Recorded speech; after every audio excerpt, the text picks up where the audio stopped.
इस नव वर्ष के शुभ अवसर पर दिल्ली में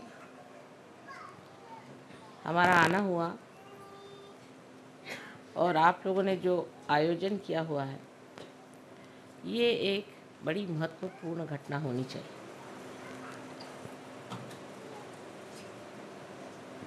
नव वर्ष जब शुरू होते हैं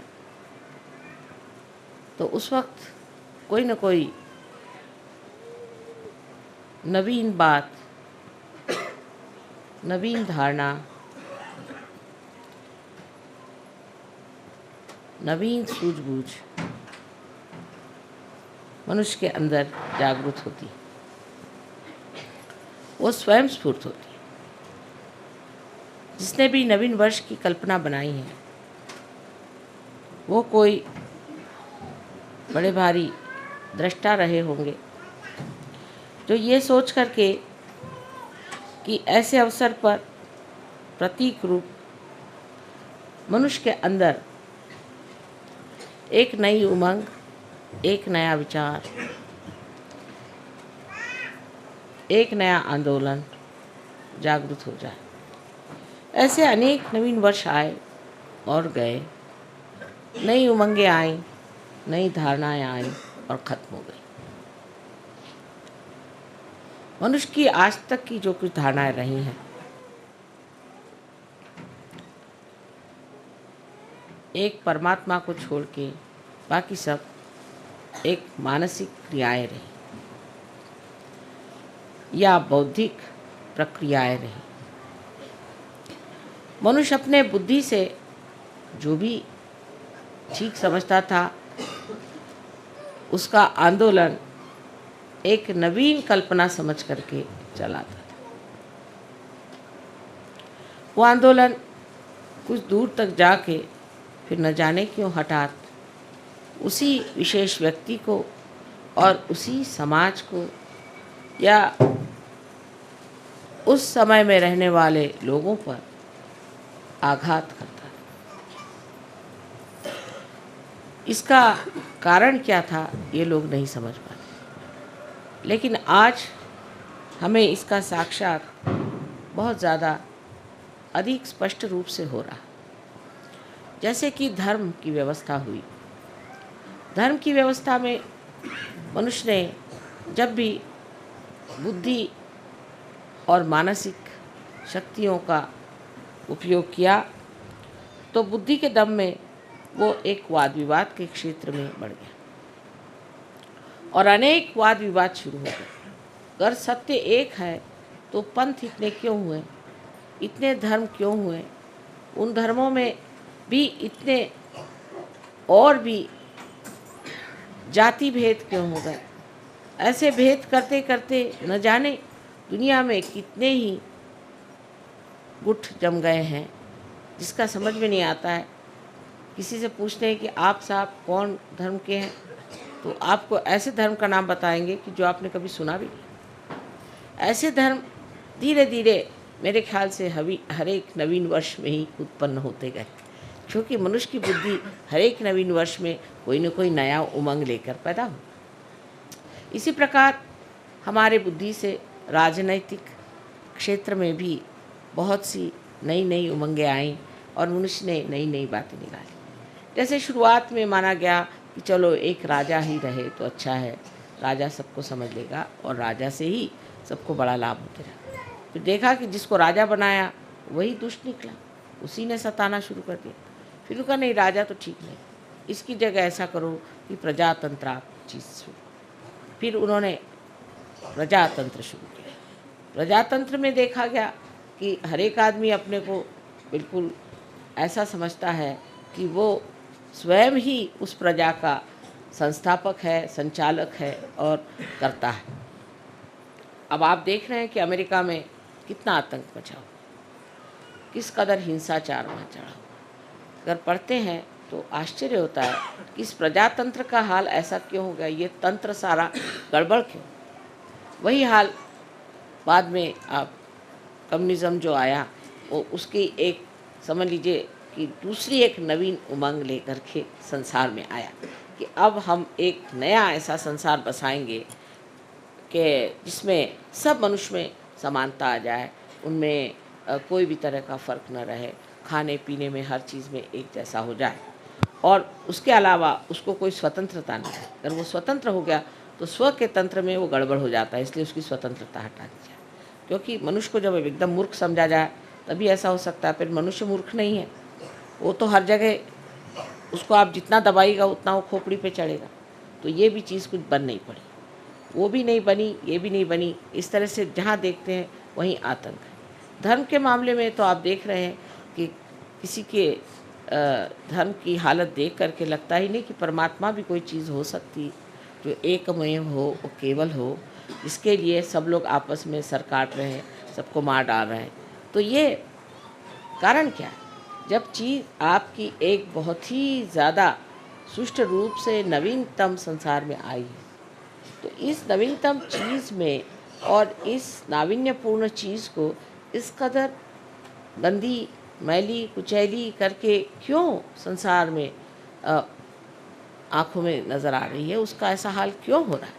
क्या वजह है कि जो चीज़ इतनी उदात्त, महान, और उसको शुरू करने वाले भी बड़े महान और उदात्त रहे हैं, वो सब के सब जा कर के आज कहाँ पहुँच गए?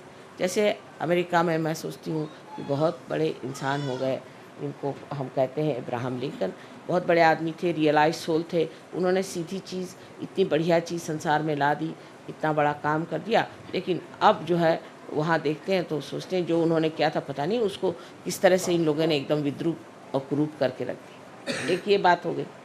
दूसरे, अगर आप देखिए तो कम्युनिज़्म भी जिस लेनिन और मार्क्स ने बनाया था वो भी रियलाइज सोल्स थे। उन्होंने भी जो सोचा था वो भी हितकारी चीज़ थी, वो हित के जगह अब सबका ही थी। और या धर्म के भी जो जो संस्थापक हुए सब भी बड़े उदात्त और बहुत महान लोग थे, और उनको भी कोई कह नहीं सकता, उनकी तरफ कोई निर्देश करके नहीं कह सकता कि इन्होंने कोई गलत काम किया हो या इन्होंने कोई गलत धारणा से चीज़ को शुरू किया, ऐसी बात नहीं थी। लेकिन आखिर आगे जा कर के वो चीज़ ऐसी क्यों? हीरा जो था वो जा कर के कीचड़ में कैसे मिल गया? हीरा तो जहाँ है हीरा ही रहना चाहिए, लेकिन ये तो हीरा जो आया सो कूच करके, जैसे उसका बिल्कुल ही तोड़ करके, उसको मरोड़ करके और उसको कीचड़ ही बनाया। और सभी दूर ये चीज़ें देख कर बड़ा आश्चर्य होने लगता है कि इस तरह की जितनी भी उदात्त चीज़ें आई। अब साइंस आया संसार में, लोगों ने कहा अब साइंस आया, अब तो हम लोग के सारे प्रश्न हल हो गए, और उस सब प्रश्न हल होने के बाद में और अब हमें कोई चीज़ की चिंता नहीं करनी चाहिए और सब चीज़ ठीक हो जाएगी। सो तो बात नहीं, हमने एक राक्षस बना के रख दिया है, एटम बॉम्ब, हाइड्रोजन बॉम्ब, ये वो अपने खोपड़ी पे खड़े कर दिए। इधर उससे ही बनी हुई ये प्लास्टिक और ये नायलॉन और ये सब इसके पहाड़ के पहाड़ खड़े कर दिए। ये सब चीज़ें जो सुविधा के लिए बनाई थी इतनी असुविधाजनक हो गई, इनसे दुनिया भर की बीमारियां आ गई, आफतें आ गई। आखिर क्या वजह, क्यों इस तरह से हो गया? ये सब जो चीज़ें, ये सब हित प्रणीत थी, हित को लेकर थी, हितकारी बनाई गई थी। उसी से मनुष्य की नवीन उमंगें आईं, उसी से उसने सोचा कि मानव के उद्धार के लिए चीज़ बनाई जाए, वही उसके उद्धार की जगह उसको पूर्णतया नष्ट करने की। इसका कारण क्या हो सकता है? कारण यह है कि जैसे श्री कृष्ण ने कहा हुआ है कि मनुष्य की जो धारणा है या मनुष्य का जो विचार है या जो मानव की जो चेतना है वो नीचे की ओर बढ़ती और धीरे धीरे वो धूली में मिल जाती है।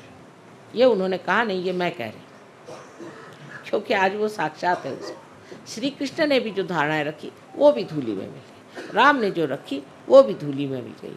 उसके बाद जिन्होंने भी कोई धारणा रखी जो कि बिल्कुल सत्य स्वरूप थी, सत्य का ही अंग प्रत्यंग थी, वो सब धूली में मिल गई। इसका कारण यह है कि जब ये मनुष्य के दिमाग के घड़े में पड़ती है तो उसमें कोई ऐसी विषारू वस्तु है कि जिससे यह सब चीज़ विष में हो जाती है। ये विषारी वस्तु क्या है जिससे इस तरह का कार्य होता है? वो है इसकी सीमाएं।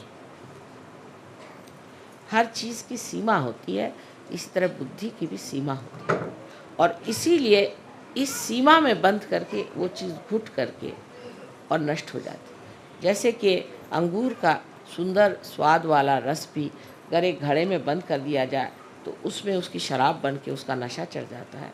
उसी प्रकार मनुष्य के मस्तिष्क में, जो कि सीमित है, लिमिटेड है, उसमें ये अनलिमिटेड चीज़ें डाल देने से एकदम नष्ट हो जाती है। इसका मतलब ये नहीं कि मनुष्य का मस्तिष्क ही कुछ खराब है। इसका मतलब ये है कि ये जो मस्तिष्क है, इसकी सीमाएं तोड़नी होगी, इसकी सीमाएं बढ़ानी होगी। मनुष्य की चेतना जो है वो व्यापक करनी पड़ेगी, इतनी व्यापक होनी चाहिए कि उसके अंदर सत्य समा सके और वो खुली होनी चाहिए। इसका लक्ष्य क्या है? उधर ध्यान हमारा हटते जाता है। जब चीज़ सीमित होती जाती है तो इसका लक्ष्य क्या है? उधर हमारा ध्यान नहीं जाता। हर चीज़ का लक्ष्य था कि मनुष्य का हित हो। और हित क्या चीज़ है? इसमें श्री कृष्ण ने बताया है कि हित वो है जो आत्मा का कल्याण करे। अब आत्मा स्वयं ही कल्याणमय है, लेकिन कल्याण करे माने आत्मा से हम लोगों का कल्याण हो। लेकिन जब आत्मा ही खोया हुआ है तो हमारा कल्याण कैसे हो सकता? आज का जो नवीन वर्ष है ये विशेष बात है, क्योंकि आज की जो बात हम कर रहे हैं, आज का जो हम सहयोग का कार्य कर रहे हैं, ये हम अपने मस्तिष्क को विस्तीर्ण करें, महान करें, जिसको कि श्री कृष्ण ने कहा है कि विराट का स्थान जो है वो इस मस्तिष्क में है। इसके अंदर उसके जड़ें, उन जड़ों को हम जागृत कर रहे हैं। वो जड़ें जागृत होने से ही सत्य को पूरी तरह से अंदर शोषित कर सकते हैं, एब्सॉर्ब कर सकते हैं। मनुष्य की जो सीमित प्रकृति है वो खुल जा सकती है। लेक्चर देना तो बहुत आसान है कि आप मनुष्य के हित के लिए ये करो, हित के लिए वो करो, लेकिन होता नहीं। अंत में मनुष्य अपना हित नहीं करता, उल्टे अपना भी अहित कर सकता है और सारे समाज का भी अहित कर सकता है। इस मस्तिष्क को बढ़ाने के लिए सिर्फ एक ही तरीका है, वो है कि हमारे अंदर, हमारे हृदय में बसे हुए श्री आत्मा राम को जागृत करना और उनके प्रकाश से हमारे बुद्धि को जागृत करना, हमारे मस्तिष्क को जागृत करना। सो कैसे होता है कि हमारे हृदय के अंदर जो आत्मा है वो साक्षी स्वरूप बैठा हुआ सब चीज़ देख रहा है। जिस वक्त कुंडलिनी, जिसे आप गौरी माता कहते हैं, जब जागृत हो जाती है तो मस्तिष्क में भेद करके यहाँ पर ब्रह्मरंध्र को छेदने के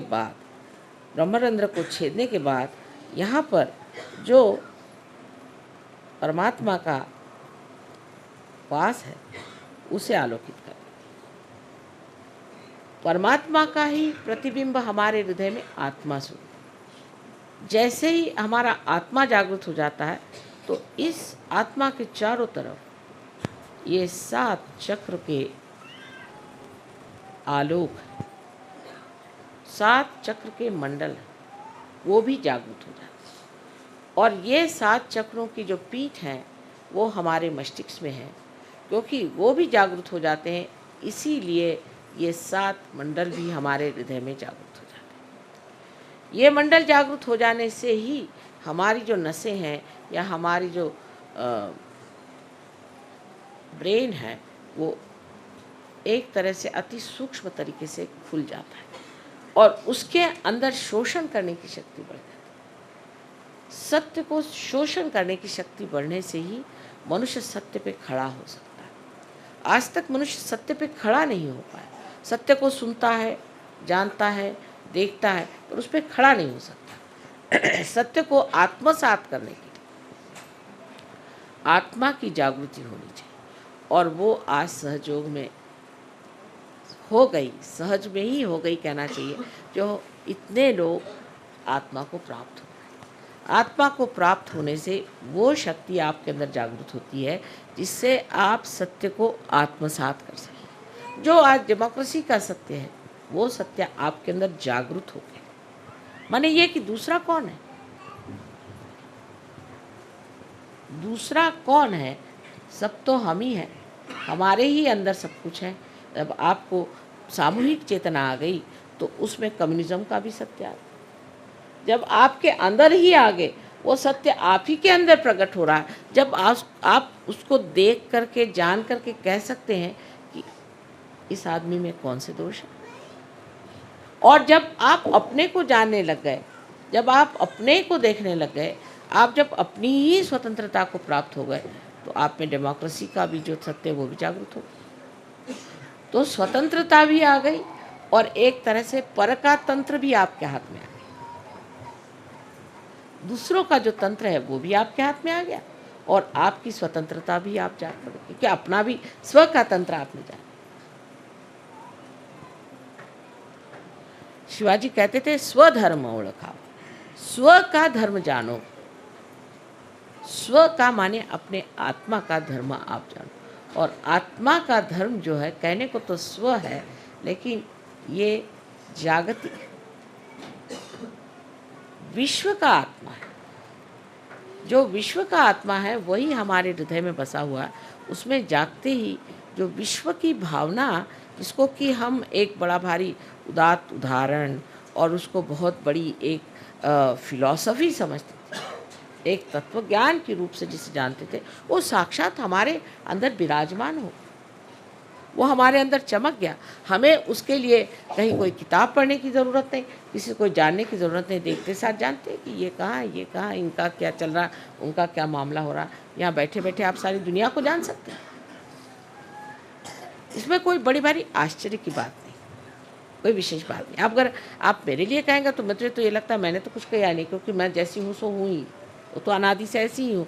तो मेरी कोई विशेषता इसमें नहीं है, विशेषता आप लोगों की, जो आपने इसे जाना, माना और पाया। लेकिन सहयोग का ज्ञान प्राप्त करने पर उसका अंत नहीं होता। ज्ञान तो हो गया, ज्ञान होना माने आपके नर्वस सिस्टम पे उसे जानना, ये तो हो गया। नर्वस सिस्टम पे आप जानते हैं कि दूसरों को क्या शिकायत है और आपको क्या शिकायत है, ये तो ज्ञान प्राप्त हुआ। जो लोग उल्टी तरीके से चलते हैं वो सोचते हैं ज्ञान करना माने ये कि हमें बुद्धि से जानना है, बुद्धि से हमें जानना है। बुद्धि से जानना माने क्या, कि हम अब किताबें पढ़ के जान लेंगे, या हम किसी गुरु के पास बैठ कर के जान लेंगे, या किसी के उपदेश सुनने से हम जान लेंगे। सो नहीं जान सकते। ज्ञान का मतलब है कि आपके नर्वस सिस्टम में से जानना, यही ज्ञेय शब्द है, यही वेद है, यही विद है, यही बोध है, यही बुद्ध है। यानी आज आप बुद्ध हैं क्योंकि आपको बोध हो गया। बोध होने का मतलब ये नहीं किसी ने बोध पिला दिया आपको, हाँ भाई ऐसा करो, ये करो, वो करो, और उससे पहले जो कुछ भी आपको बताया गया वो सब व्यर्थ ही हो गया। किसी ने बताया हाँ साहब आप सवेरे खाना मत खाइए, शाम को खाना खाइए, किसी ने कहा सवेरे खाइए, शाम को मत खाइए। कुछ ऐसी वैसी सब बातें चलते चलते लोग पहुँचे कि साहब समझ में नहीं आता। कोई कहते सवेरे खाओ, कोई कहते रात को, कोई कहते इधर करो, कोई कहते वो करो, और कुछ बनता ही नहीं। लेकिन जो बोलता है उसके तो कोई चरित्र में विशेषता नहीं आई, उसका तो कोई स्वभाव नहीं बना। सो महावीर जी के इसमें मैं अभी कल ही मुझे ये चीज़ मिली, महावीर जी ने कहा है कि पहले ज्ञान को प्राप्त करो। तो सब जितने भी जैन लोग थे उन्होंने सोचा ज्ञान को प्राप्त करना माने किताबें पढ़ो, ये पढ़ो, वो पढ़ो, सम्यक ज्ञान फलाना ठिकाना। सम्यक ज्ञान कहने से क्या सम्यक ज्ञान आने चाहिए, वो तो अंदर जागृति से आएगा ना। सम्यक माने इंटीग्रेटेड। जब तक आपके सारे चक्र इंटीग्रेट नहीं होंगे तब तक सम्यक ज्ञान नहीं आ सकता। तो उनका भी विचार जो था वो ख़त्म कर दिया। पहले उन्होंने कहा ज्ञान आना चाहिए, अब ज्ञान में चल पड़े। हमारे यहाँ एक से एक पंडित मराठी में कहते पढ़त मूर्ख, पढ़ पढ़ के मूर्ख बन गए, पढ़ी पढ़ी पंडित मूर्ख। सो वो निकलता ही नहीं खोपड़ी में से। जो सीखा हुआ तो इतना होता है कि कभी कभी कोई पढ़े लिखे लोग आते तो उनसे कहते ऐसा करिए आप 2 दिन तक आप बोलते ही रहिए, जो कुछ भी आपके खोपड़ी में पहले आप मुझे बता दीजिए। जब खोपड़ी से निकल जाएगा तब फिर बात करें, क्योंकि दूसरे ही सब घुसे ही इनके सर में, तो इनको कैसे घुसाया जाए। ये इस प्रकार हमारी जो बुद्धि है उसके चक्कर ऐसे चल पड़ते हैं कि जो चीज़ बताई, जो लक्ष्य है उससे हटके। पहली चीज़ उन्होंने बताई ज्ञान, ज्ञान प्राप्त। ज्ञान प्राप्त करने का मतलब क्या है? ज्ञान प्राप्त करने का मतलब होता है बोध। सो कैसे होगा? किसी ने ये नहीं पूछा कि भाई ज्ञान कैसे प्राप्त होगा।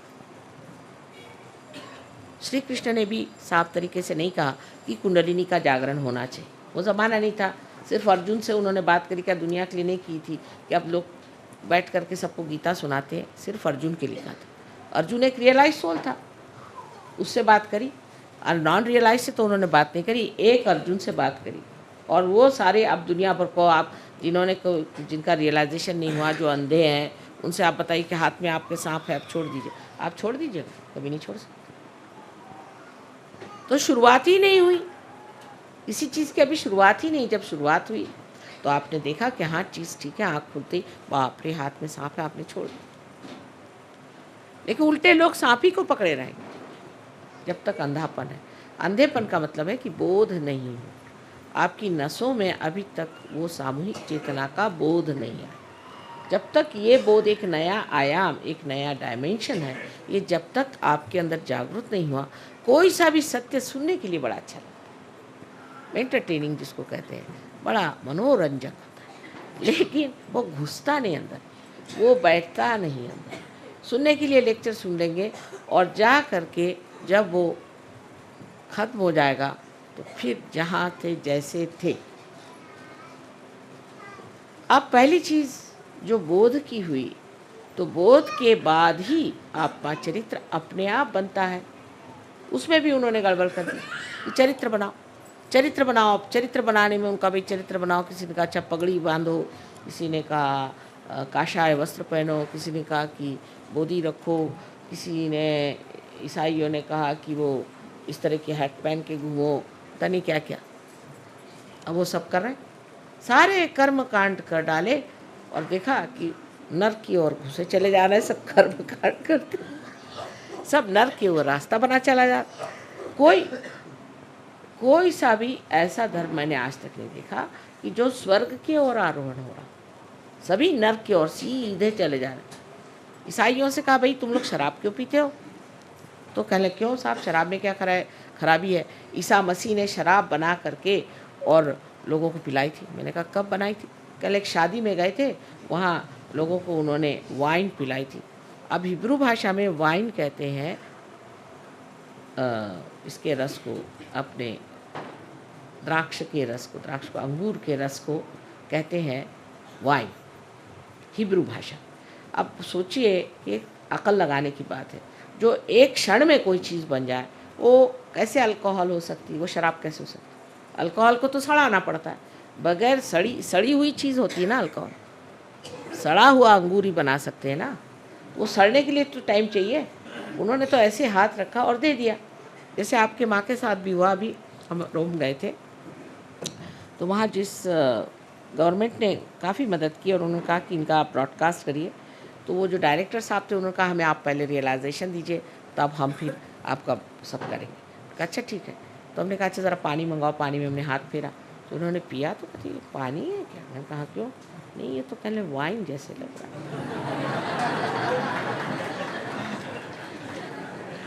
बार बार पूछे ये पानी तो नहीं, तुम वाइन तो नहीं दे रहे? नहीं मैंने पानी दिया। अच्छा फिर पिए। फिर वो कहे बार बार। फिर उन्होंने अनाउंस भी किया, उसके बाद उनके टीवी में भी उन्होंने कहा साहब उन्होंने मुझे पानी में हाथ डाल के दिया तो वो वाइन के जैसा टेस्ट है। पर वो कहने लगे कि वाइन माने शराब के जैसे नहीं, अंगूर के रस। तो बना लिया। अब वो जब क्राइस्ट के बारे में बात करेंगे तो ऐसा लगता है कि वो कोई शराब खाने के इंचार्ज थे कि क्या, जिस तरह से।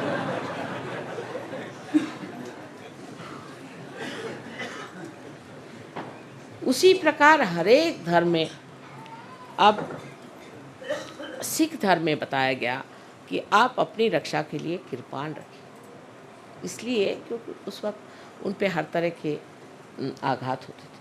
तो अब वो बंदूकें और साहब तोप गोले और दुनिया भर की जितनी भी हिंसाकारी चीज़ें हैं, यानी हिटलर को वो आजकल पूजा कर रहे हैं, नानक साहब को नहीं करते। हालांकि नानक साहब ने ये भी नहीं कहा था, लेकिन पूरा भी देखा जाए तो कहीं नहीं कहा गया था कि आप तोपखाने रखिए। ऐसी कौन सी आप पे आफत आई? जिस वक्त आफत थी तो उन्होंने सिर्फ कहा था कृपाण रख लो, भगवान के नाम पर काफ़ी है। और किसी ने चलाया नहीं कृपाण, किसी ने चलाया नहीं था। रक्षा के लिए सिर्फ एक प्रतीक रूप से उन्होंने कहा रखी। पहले तो जब हम लोग छोटे थे तो सिख लोग इतना सा छोटा सा रखते थे कृपाण, इतना छोटा। अब देखती हूँ साइज बढ़ते बढ़ते जैसे जैसे दिने दिने बढ़त सवायो, आजकल ये हालत है कि तोपखाने रखे हो। ये इतनी हमारी तो अभी जितनी उम्र हुई है, इस उम्र में हम ही देख देख के हैरान है कि ये इसका साइज़ इतने बढ़ते बढ़ते इतना बड़ा क्यों हो गया। अब उन्होंने कहा था कंघा रखो, तो कंघी तो छोटी होती होते होते इतनी हो गई, अब इतनी तो दिखाई भी नहीं देती। और ये तोफखाने जो हैं इतने लंबे लंबे हो। तो ये बुद्धि के चक्कर जो हैं हमेशा गलत चीज़ पे क्यों जाते हैं, क्योंकि मनुष्य की चेतना हमेशा नीचे की ओर जाती। लेकिन सहयोग के बाद आपको चरित्र अपना बनाना ही पड़े। अब कोई कहेगा कि नहीं साहब हम तो नहीं बनाते, चल नहीं सकता, अपने आप बनते जाए। यो आपकी कुंडली नहीं आपको बनाते ही जाए, धीरे धीरे धीरे धीरे आपको वैसे बनना ही पड़ेगा। वो कहेगी कि अच्छा नहीं बनते हो तो चलो इस तरह से, वो टेढ़ी उंगली घी भी निकाल लेगी, वो आपको इस तरह से बना के रख देगी कि आप कहेंगे कि हार गए बाबा, जो कहो सो। एक साहब थे तो वो उनका दूसरे दिन ही शराब वराब सब छूट गया। उसके बाद वो गए जर्मनी। उन्होंने कहा थोड़ी सी चख तो ले, यहाँ की मुझे बड़ी पसंद थी वाइन, क्या लगती है। वो कहते हैं कि मैंने जो पिया तो उसके बाद माँ इतनी मुझे उल्टियाँ आई। मैंने कहा क्यों? कल ऐसे लगे कि मैंने जैसे कोई सड़ा हुआ बुच खा लिया। तुमने सड़ा हुआ बुच कभी खाया था क्या? तो कह ले नहीं, जब हम लोग डॉक्टर है ना कभी बुच खोलते हैं तो उसकी स्मेल जो आती, मैंने सोचा कि वो सारा मैंने खाया। और उल्टी पे उल्टी, उल्टी पे उल्टी, कहने मेरे खून निकल आया, इतनी उल्टियाँ हुई। मैंने कहा कान पकड़े, आज से कभी नहीं छूँगा ये शराब। मैं तो कुछ नहीं कहती ना, मैंने उल्टी करवाई, लेकिन आप ही स्वयं साक्षात सत्य पे खड़े हैं, उसे मैं क्या करूं? आप ही स्वयं स्वच्छता में खड़े हैं। अगर आप स्वच्छ हो जाए तो आपको कोई गंदगी नहीं अच्छी लगेगी, अपने आप ही चीज़ घटित होने लगती। शुरू में बहुत तकलीफ़ें होती हैं, कुछ लोगों को तो बहुत ही परेशानी होती है इसमें आने में। किसी में ईगो आ जाता है तो वो अजीब सा कूदने लग जाता है। मैं देखती रह जाती हूँ कि अभी तो अच्छे बैठे हुए थे, अभी बंदर के जैसे कूदने लग गए। फिर किसी में देखती हूँ कि एक तरह की बड़ी घृष्टता आ जाती है, किसी में बड़ा गुस्सा आ जाता है, किसी में कुछ होता है, पर धीरे धीरे धीरे धीरे वो मुलायम होते जाते हैं और चीज़ सब बनती जाती है। वो कैसे बनती है, क्या बनती है, वो मैं आपको नहीं बताऊँ, लेकिन वो बनती है। क्योंकि बताने पर आप लोग घबरा जाएंगे। उसके तौर तरीके जो हैं बहुत नाजुक हैं, लेकिन हैं बड़े कठिन भी। जैसे कि हम लोग कभी नहीं सोचते हैं कि किस तरह से फूल खिलते हैं, फिर किस तरह से उसके साथ कांटे आ जाते हैं, किस तरह से पेड़ बनते हैं, कैसे सुंदर सुंदर पत्तियों के आकार विकार बनते जाते हैं। ये हम कभी नहीं सोचते। जब होता है तो देखते हैं हाँ कितना निसर्ग सुंदर है, इतने निसर्ग रम्य स्थान में हम आ गए, सब ये सोचते रहते। लेकिन ये नहीं सोचते कि ये कैसे बनी होगी, कौन सी शक्ति ने बनाया होगा, किस सुंदरता से बनाएगा, और उसके पीछे कितनी स्फोटक, कितनी भयंकर शक्ति भी हो सकती है। कुछ ना कुछ ऐसी भी चीज़ हो सकती जो इस चीज़ को बनने को रोके तो उसको घात करने वाली होनी चाहिए। ऐसी कोई ना कोई शक्ति और भी उसके साथ जुटी हुई है जो हर समय उसकी सुरक्षा के लिए और रक्षण के लिए खड़ी। अनेक स्थल पे आपको इस तरह से अनुभव आते रहेंगे, आपके चरित्र बनते रहेंगे। एक साहब थे, उन्होंने सहयोग के बाद सब छोड़ दिया, लेकिन सिगरेट ज़रा छूटी नहीं। तो एक दिन वो मोटर में जा रहे थे और लोगों के साथ, और सिगरेट पी रहे थे। सिगरेट पीते पीते उनके मोटर में एक्सीडेंट हुआ। किसी को कुछ नहीं हुआ, उनकी सिर्फ ये उंगली विशुद्धि की थोड़ी सी काट गई। तब वो समझ गए बात क्या थी। इस प्रकार धीरे धीरे चीज़ों से, शिक्षाओं से आप सीखते जाते हैं कि हमारा चरित्र जो है ज़रा इधर उधर जा रहा है, मोटर जो है वो ज़रा सी सीधे रास्ते पर नहीं, ज़रा कुछ इधर उधर फिसल रही है, फिर आप ठीक कर लेते, फिर आप ठीक कर लेते, करते करते ऐसी दिशा में आ जाते हैं कि आप दोनों ही चीज़, एक्सेलरेटर और उसका ब्रेक, उसके माहिर हो जाते, मास्टर। वो मास्टरी जब आ गई तब समझ लेना चाहिए कि आप ड्राइवर हो। अभी सिर्फ ड्राइवर हो, अभी मास्टर होने के लिए आपको निर्विकल्प में उतरना चाहिए। जब आप निर्विकल्प में उतर जाते तब आप गुरु महाराज हैं। मैं आप सबको नमस्कार करती हूँ। सब आप लोग गुरु हो जाए, अपने ही गुरुत्व करके, अपने ही को सिखाकर, अपने ही को समझाकर। आप गुरु ऐसे वैसे नहीं हुए। दूसरों को सिखाना बहुत आसान है, लेकिन जिस तरह से हमारे कॉलेजेस में पहले टीचर्स पास हम पढ़ते हैं, फिर जाके प्रोफेसर से पढ़ते हैं, मेहनत करते हैं, फिर हम गुरु होते हैं। इसी प्रकार सहयोग में भी पहले अपने ही ऊपर उसका सब अनुभव करके, उसका पूरा प्रयोग एक्सपेरिमेंट करके फिर हम गुरु होते हैं। और जब हम गुरुत्व को आ जाते हैं तब फिर हम जानते हैं सबका कि हाँ हम भी ऐसे ही थे, तुमको हम जानते हैं। हाँ हाँ हाँ, ऐसे ही हमारा था, यही मामला था, हम सब जानते हैं ये सब तेरा। तब फिर बहुत आसान हो जाता, तब आप गुरु हो जाते हैं। और इसको कहना चाहिए कि सहज का जो चरित्र बनना और सहज में ज्ञान को प्राप्त होकर के उसमें, ये चीज़ जब तक नहीं आती है तब तक मनुष्य में उसकी विशेषता नहीं। लेकिन अब आप देखेंगे कि जिस वक्त आप गुरु हो जाते हैं तब आपको पता होता है कि अभी हम में कमियां हैं, तब आपको कोई न कोई तपश्चर्या करनी पड़ती। वो तपश्चर्या का मतलब ये नहीं कि आप कुछ उसमें भूखे मरिए, ये तो माँ कभी नहीं चाहेगी, क्योंकि माँ को दुख देना तो आप भूखे रहिए। भूखे रहने की कोई ज़रूरत नहीं, भूखा रहना बिल्कुल ज़रूरी नहीं है। हाँ, अगर आपको नहीं खाना तो नहीं खाइए, वो दूसरी बात है। पर परमात्मा के नाम पर आपको कौन सा तप करना चाहिए, कौन से तप से आपको चलना चाहिए? परमात्मा के नाम पर एक ही तप करना चाहिए, माने ये कि अपनी स्थिति निर्विचार में बनानी चाहिए। ध्यान धारणा से अपनी सफाई करके अपनी स्थिति आपको निर्विचार में बनानी है। निर्विचार में जब आप आ जाते हैं तभी आपका जो ये पौधा है बढ़ता है। इसलिए बहुत से लोग कहते हैं माँ मुझसे ध्यान नहीं होता, तो भैया आधे ही रह जाओगे। ध्यान रोज़ करना होगा। जब तक ये तपश्चर्या नहीं की जाएगी तब तक आप पूरी तरह से प्रकाश में नहीं हो सकते। तब तक आप दर्शन जो उन्होंने कहा हुआ है उस दर्शन को प्राप्त नहीं कर सकते। तब तक आप हमें भी नहीं समझ सकते, तब तक आप बिल्कुल नहीं हमें समझ सकते। क्योंकि जब तक आप में त्रुटियाँ रहेंगी तब तक आप उन त्रुटियों के झरोखे से देखिएगा। जैसे कि कोई नीले रंग का आप अपने आँख पर पर्दा बांध दें तो हम आपको नीले दिखाई देंगे, पीले रंग का बांधिए तो पीले दिखाई देंगे। इसी प्रकार कोई भी विकृति आपके अंदर होगी तो उसी तरह हम आपको नज़र आएंगे, हम आपको जो असलियत में नज़र आएंगे ही नहीं। वो एक हमारा तरीका भी। तो इसलिए ये 4 चीज़ों को आपको इस नवीन वर्ष में सोच लेना कि अब हमारे पास ज्ञान प्राप्त हो गया है, हमें अब अपना चरित्र बनाना है। और चरित्र बनाने के लिए जो हमें तप और ध्यान करना है वो हमें करना है किसी भी हालत। लोग कहेंगे साहब हमारे पास समय नहीं होता, लेकिन ये बात नहीं। इंग्लैंड जैसे शहर में जहाँ कितनी ठंड रहती, लोग 4 बजे उठ के नहा करके ध्यान करते। लेकिन हिंदुस्तान में लोग कहते हैं अच्छा अगले साल करें, ये साल।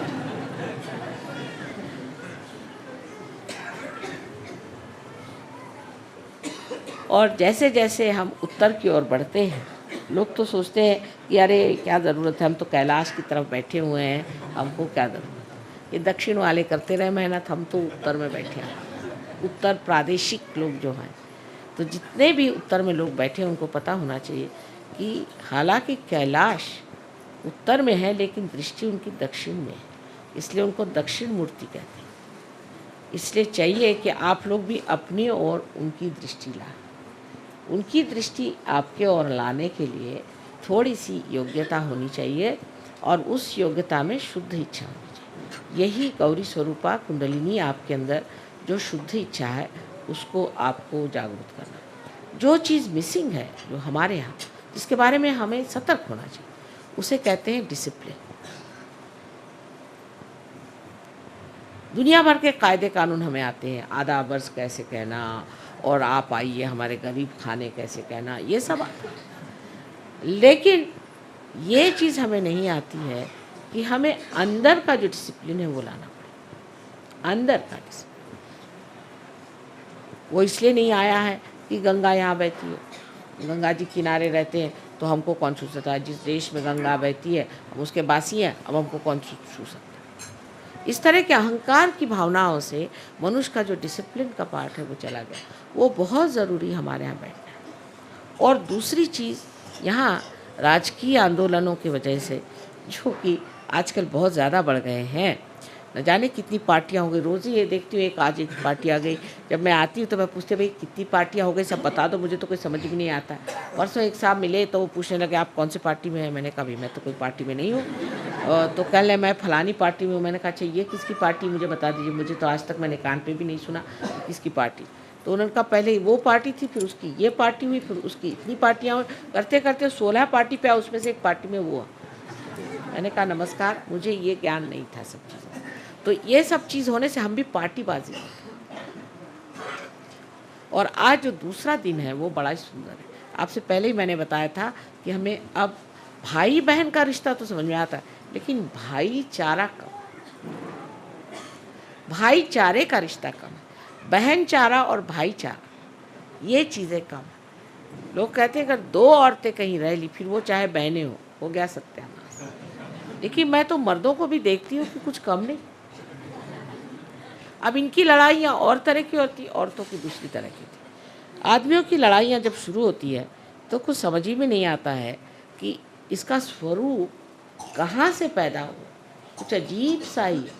जैसे कि अब एक साहब आए, कहने लगे कि माता जी मुझे बड़ा प्रश्न हो रहा है कि ये जो साहब आए हैं, ये साहब सहयोग में तो आए, लेकिन ये तो थोड़े दिन हुए आए, अब आए हैं तो ये कैसे इतना बोलने लगे सहयोग के। भैया उनको ज़्यादा समझता तो बोलने लगे, उसमें क्या हर्ज है, आपको क्या ऑब्जेक्शन है, आप भी बोलिए, आप बोलते क्यों नहीं। अब वो सब ऑर्गेनाइज करने लग गए और हमें तो कोई चांस ही नहीं मिला। आप करिए ना, आप भी करिए, सब कर सकते। ये आदमी का तरीका है। औरत का और है कि देखिए वो गाना गा रही थी और हमको गाने को चांस ही नहीं दिया।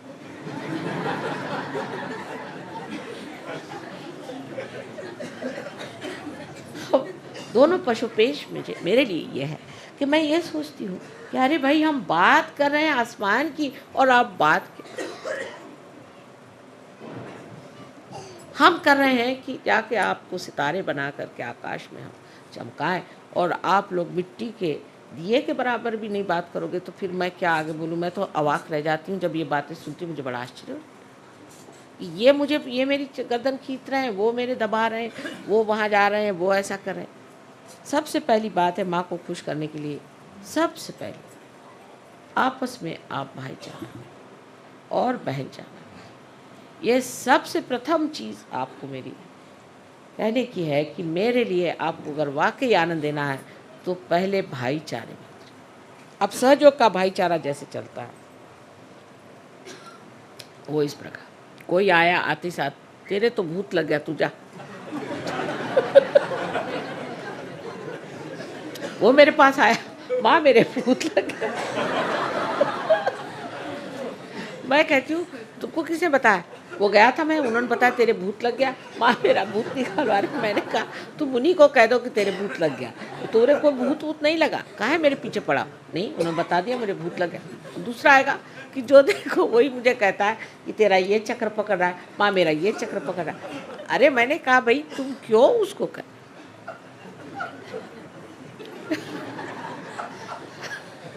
तुम ऐसा करो कि उससे बताओ कि भाई तुम्हारी जागृति कर लो, धीरे धीरे सेंसिटिविटी आ जाएगी तो तुमको खुद ही पता हो जाएगा। तुम क्यों उसके पीछे पड़े हो कि तेरे ये भूत लगा, तुम्हारे वो भूत लगा, तुमको ये चक्र पकड़ा, तुमको वो चक्र पकड़ा है। दूसरे ये आप लोग सहयोगी हो कि नज़ाकत के नमूने।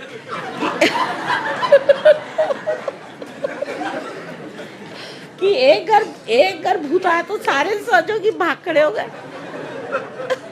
अरे पूछा कहाँ भाग रहे हो, कहने लगे भूत आ गया।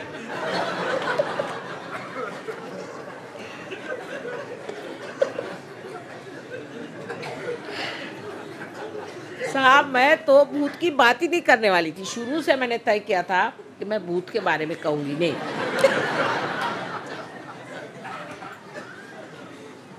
लेकिन जब अमेरिका गई तो एक देवी जी ऐसी थी कि वो जब मेरे पास आई तो उनसे मैंने कहा देखो तुम्हारे गुरु बड़े ऐसे खुश थे और तुमको कुछ न कुछ सिद्धि देंगे तो उससे बच के रहना। जब लौट के आई तो देखती हूँ कि देवी जी क्या 3-3 हज़ार 4-4 हज़ार आदमी आते हैं, उनके यहाँ चांदी के बड़े बड़े घड़े बने हुए हैं, उससे उन्होंने मेरे पैर धोए, उनके घर ले गए और सब दूर देखती भूत बैठे हुए हैं। तो मैंने कहा भाई ये क्या कर रही हूँ, तो लोगों ने बताया कि ये तो घोड़े का नंबर बताती है और ये पैसा किसी का गया तो वो बताती है और मारती है हाथ में चाबुक लेके लोगों। मैंने कहा माई तू घर पे आ, उसको घर पे बुलाया। तो मैंने कहा अच्छा बताओ, इनके बारे में बताओ, उनके बारे में बताओ। जो बताया सो झूठ। तो घबरा गई, कहती माँ आपने मेरे सब क्या शक्तियाँ ले ली? मैंने कहा बेटे तुम्हारी अपनी शक्ति थी तो सर आँखों पर, लेकिन ये तो किसी और की शक्ति थी जो भाग खड़ी हुई मेरे सामने। लेकिन मुझे तो परम चाहिए। मैं कहा अच्छा ठीक है 3 बार कहो। कहा परम चाहिए, परम चाहिए। लेकिन वो पॉपुलैरिटी का जो भूत चढ़ा हुआ था उन पर, तो फिर जाके वही बन गई, अब पागल खाने में बैठी हूँ। तो कहने का मतलब ये है कि आप लोग अपने को इतने शक्तिशाली बनाइए कि भूत बाहर भागते फिरे। आप देखा कि एक सहयोगी आ रहा तो सारे भूत दिल्ली से उठ के भाग खड़े थे, हजारों की तादाद में भाग जाएंगे। लेकिन आप तो शक्तिशाली हो, या आप तो भूतों से डरते तो और आपके खोपड़ी पे बैठेंगे नहीं तो क्या होगा? एक भूत वाला आदमी आ गया कि सारे के सारे दबक के चले गए। वो इधर गया, भाई क्या बात है, वो भूत वाला अंदर आया।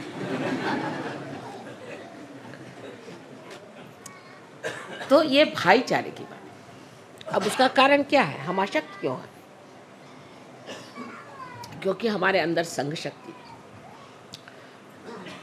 इसीलिए बुद्ध ने कहा है कि संघम शरणम गच्छा।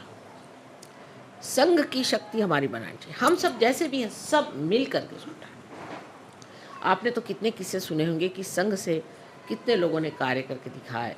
एक चिड़िया के बारे में आपने सुना होगा कि बहुत सी चिड़िया थी और वो एक जाल में फंस गई। उन्होंने सोचा कि हम लोग अगर सब मिल करके अपने पंख पसारें तो इस जाल से हम विमुक्त हो सकते हैं, इसको उड़ के हम चले जाएंगे। और इस तरह से उड़ के चली गई। और फिर उन्होंने चूहों से कहा कि भाई तुम हमारी अगर मदद करो तो हम इस जाल से छूट जाएंगे। तो सब चूहों ने मिलकर उनको काट दिया, उससे वो छूट। इसी प्रकार हमको भी सोचना चाहिए कि अगर हम अपनी संघ शक्ति को बढ़ा लें तो कोई भूत यहाँ आएगा ही क्यों, वो तो पहले ही भाग जाएगा। एक नहीं हजारों उठ के उनके कारवां यहाँ से उठ जाए। लेकिन हमारी संघ शक्ति कम है, इसलिए हम कमज़ोर हैं। हम ये नहीं सोचते कि सहयोग बढ़ रहा है, जो 2 हाथ लगाए सहयोग बढ़ रहा है, वो बढ़ा रहे हैं, चलो उनको काटो। वो फलाना है, उनके खिलाफ चिट्ठी लिखो। वहाँ का सर इसी में निकल जाता है। अगर आप चिट्ठियाँ पढ़िए तो हैरान हो जाए, 7-7 सफ़े की चिट्ठियाँ आती है ये बताने के लिए कि वो जो काम कर रहे हैं वो भूत है। अब मुझे कुछ समझ में आता है कि नहीं कि कौन भूत है और कौन नहीं। लेकिन इस तरह की ये जो हमारी बातें हो गई हैं सहयोग में कि इनके वाइब्रेशंस अच्छे नहीं, इनका है। मैं कहती हूँ कि हज़ारों ऐसे लोग यहाँ आ जाए तो भी आपको डरने की कौन सी बात है। हमारे यहाँ महाराष्ट्र में एक धुमाल नाम के साहब हैं, तो मुझसे कहले तुम लोग को भूत कहाँ से पकड़ते, तुम भूत को पकड़ो, तुमको भूत कैसे पकड़ते। तो एक बार हमारे यहाँ वहाँ पे राहुरी में एक आदमी आया, उसके पछाड़ा हुआ था।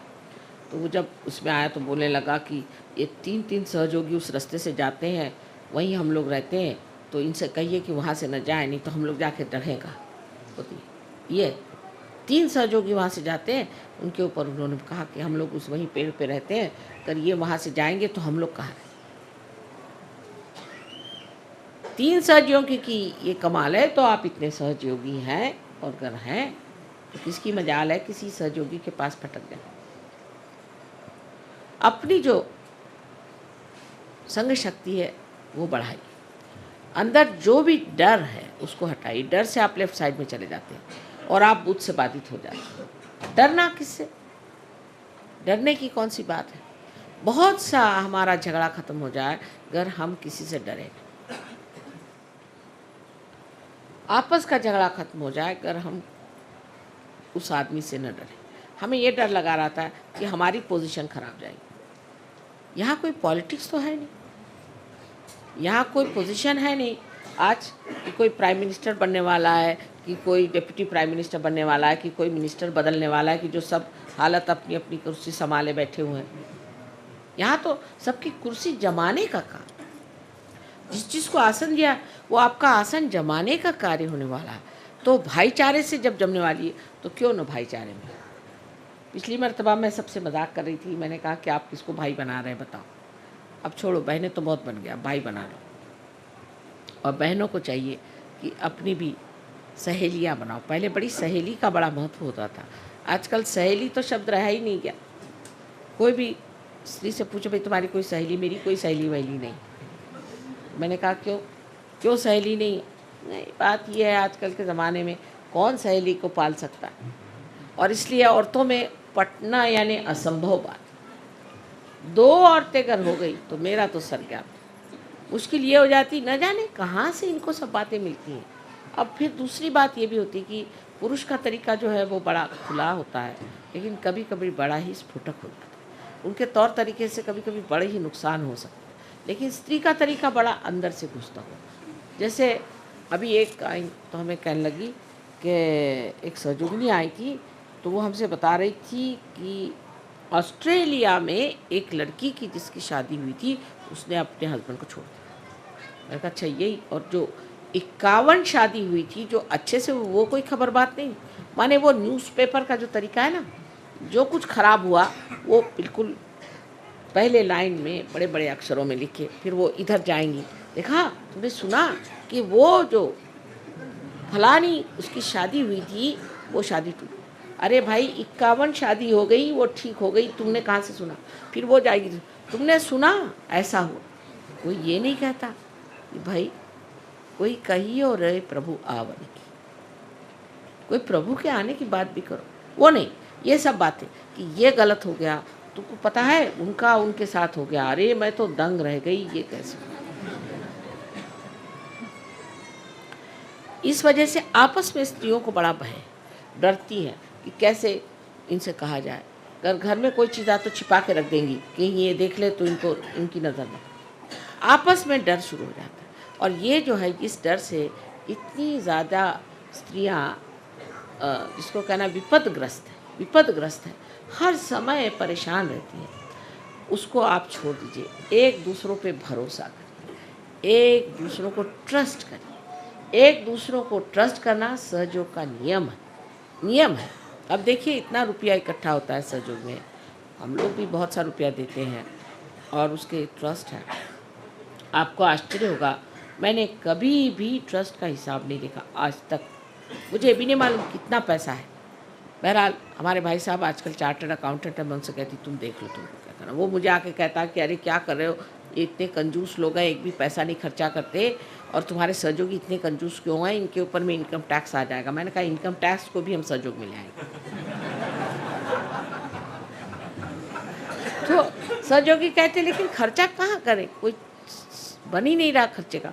तो मैंने कहा कुछ इंतज़ाम करो, कुछ खर्चा करो जिससे ठीक हो जाए। लेकिन आपसे कह रही हूँ कि भरोसा। लोग मुझे कहते थे कि देखिए माँ आपको देखना चाहिए हिसाब। मैंने कहा मैंने हिसाब किताब आता ही नहीं, मैं क्या देखूँगी, जो होना होने दो।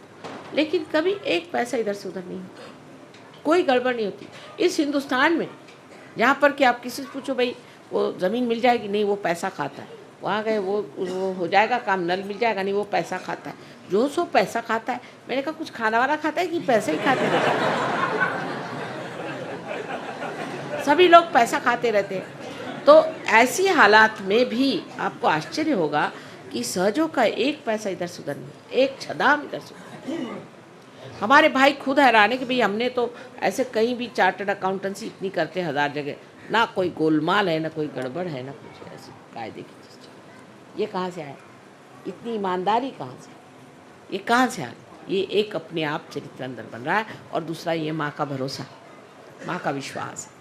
इसी तरह आप एक दूसरे पर विश्वास करिए, एक दूसरे की गलतियाँ को मत देखिए, उसको बढ़ा चढ़ा के मत बताइए, दूसरों की आप अच्छाई बताइए। ये सोचिए सुबह से शाम तक कि उस औरत में या इस हमारे मित्र में कौन सी अच्छाई, कौन से अच्छे गुण।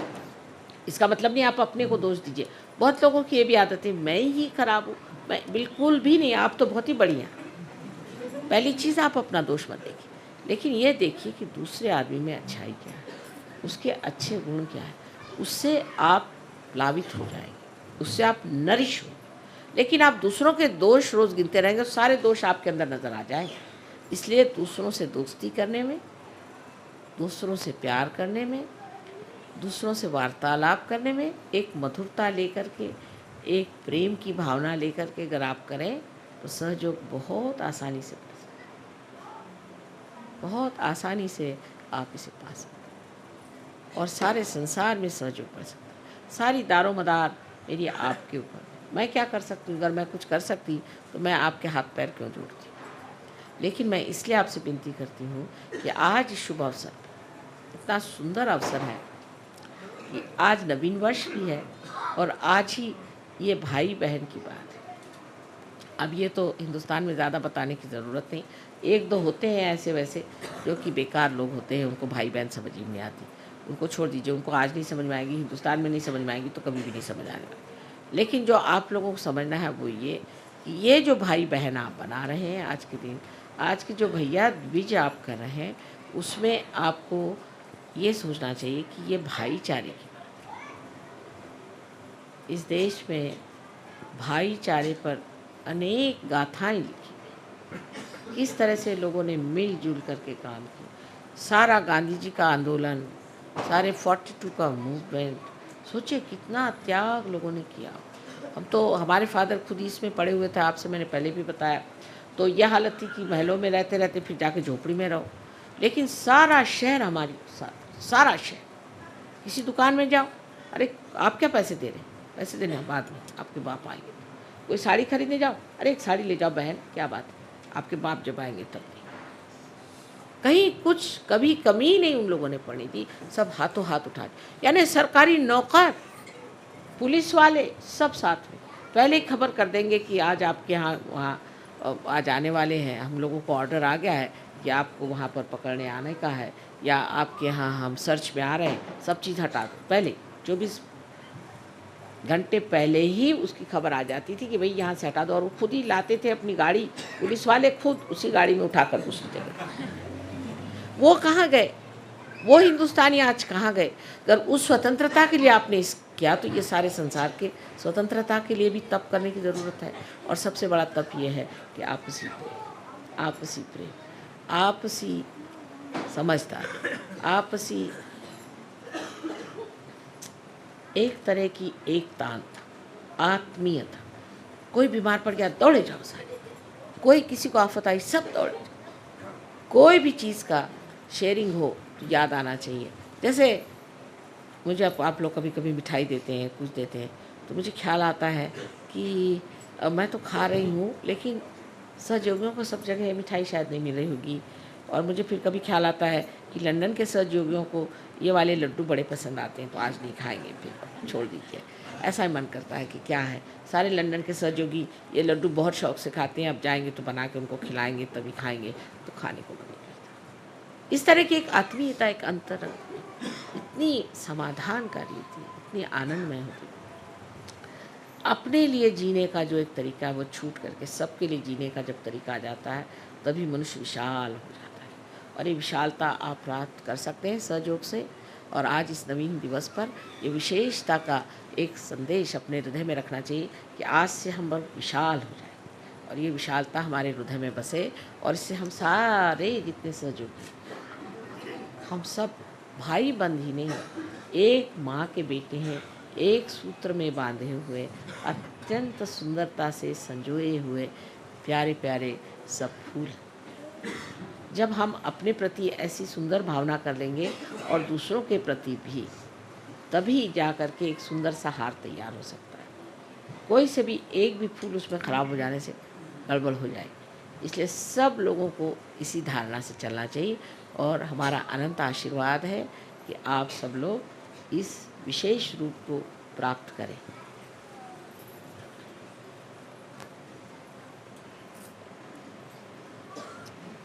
हमने हिंदी में दिवाली पे लेक्चर दिया है पिछला, उसका अगर इनके पास टेप है तो उससे सुन लीजिए, बहुत अच्छा। आधा हिंदी बोले आधा मराठी में, हिंदी का बहुत ही सुंदर है।